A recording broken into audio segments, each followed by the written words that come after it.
रामकृष्ण हरी माऊली. जन्म आणि मरण या दोहोंच्या दरम्यान नेमकं काय असतं याचं साधं सरळ उत्तर आपल्याला सापडतं.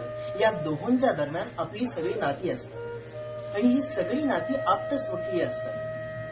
आपणा सर्वांना ज्ञात आहेच की आप्तस्वकीय या विषयामुळेच अर्जुनानं धनुष्य खाली ठेवलं आणि भगवंतांना अर्जुनाला गीतेचं ज्ञान द्यावं लागलं.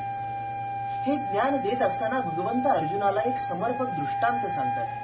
ते म्हणतात, एखाद्या समुद्रामध्ये एखादी लाट निर्माण होते तेव्हा त्या लाटेचं त्या समुद्रामध्ये निर्माण होणं म्हणजे तिचा त्या समुद्रातला जन्म असतो आणि हीच लाट त्या समुद्रात विरून जाते म्हणजे त्या समुद्रातला त्या लाटेचा मृत्यू असतो.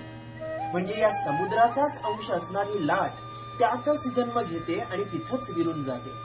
यातून आपल्याला लक्षात येतं की जिथं जन्माबद्दल आनंद नसतो किंवा सोहळा नसतो आणि जिथं मृत्यूबद्दल दुःख किंवा आक्रोश नसतो तिथं विठुरायाचा साक्षात वास असतो.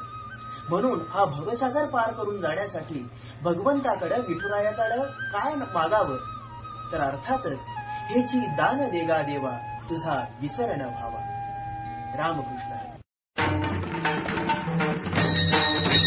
हेची दान देगा देवा तुझा विसर न व्हावा, विसर न व्हावा, तुझा विसर न व्हावा.